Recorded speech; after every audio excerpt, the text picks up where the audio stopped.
நற்செய்தி வாசகம். மத்தேயு எழுதிய நற்செய்தி 23ஆம் அதிகாரம். ஆண்டவரின் உயிருள்ள வார்த்தைகள் 27 32 முடிய. வெளிவேடக்கார மறைநூல் அறிஞரே, பரிசேயரே, ஐயோ உங்களுக்கு கேடு! ஏனெனில் நீங்கள் வெள்ளையடித்த கல்லறைக்கு ஒப்பானவர்கள். அவை புறம்பே அழகாக தோற்றமளிக்கின்றன, அவற்றின் உள்ளேயோ இறந்தவர்களின் எலும்புகளும் எல்லா வகையான அழுக்குகளும் நிறைந்திருக்கின்றன. அவ்வாறே நீங்களும் வெளியே மக்களுக்கு நேர்மையாளர்களாய் தோற்றமளிக்கின்றீர்கள், ஆனால் உள்ளேயோ போலித்தனமும் நெறிகேடும் நிறைந்தவர்களாயிருக்கிறீர்கள். வெளிவேடக்கார மறைநூல் அறிஞரே, பரிசேயரே, ஐயோ உங்களுக்கு கேடு! ஏனெனில் நீங்கள் இறைவாக்கினர்களின் கல்லறைகளை கட்டுகிறீர்கள், நேர்மையாளரின் நினைவு சின்னங்களை அழகுபடுத்துகிறீர்கள்.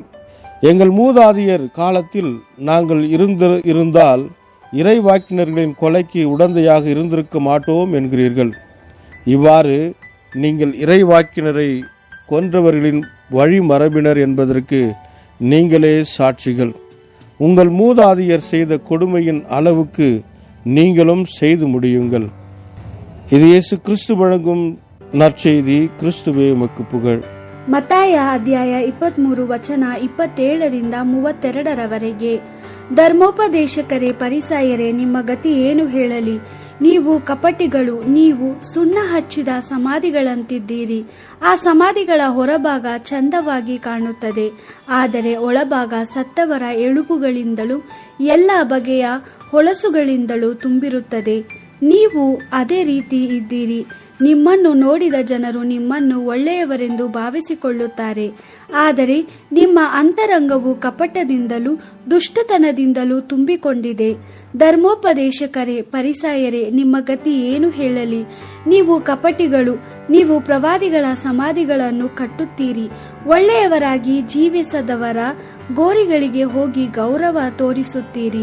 ನಮ್ಮ ಪಿತೃಗಳ ಕಾಲದಲ್ಲಿ ನಾವು ಇದ್ದಿದ್ದರೆ ಈ ಪ್ರವಾದಿಗಳನ್ನು ಕೊಲ್ಲುವುದಕ್ಕೆ ಅವರಿಗೆ ಸಹಾಯ ಮಾಡುತ್ತಿರಲಿಲ್ಲ ಎಂದು ಹೇಳುತ್ತೀರಿ.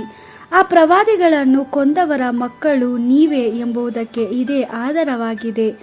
ನಿಮ್ಮ ಪಿತೃಗಳು ಪ್ರಾರಂಭಿಸಿದ ಆ ಪಾಪವನ್ನು ನೀವು ಪೂರ್ತಿ ಮಾಡುವಿರಿ. ದೇವರ ವಾಕ್ಯವಿದು. ದೇವರಿಗೆ ಕೃತಜ್ಞತೆ ಸಲ್ಲಲಿ.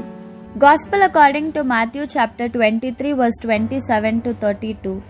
Woe to you, teachers of the law and the Pharisees, you hypocrites! You are like whitewashed tombs, beautiful in appearance, but inside there are only dead bones and uncleanness. In the same way you appear as religious men before people, but you are full of hypocrisy and wickedness within. Woe to you, teachers of the law and the Pharisees, you hypocrites! You build tombs for the prophets and decorate the monuments of holy men. You say, had we lived in the time of our fathers, we would not have joined them when they killed the prophets. So you yourselves confess to be sons of those who murdered the prophets. So now finish off what your fathers began. The Gospel of the Lord. Praise to you, Lord Jesus Christ.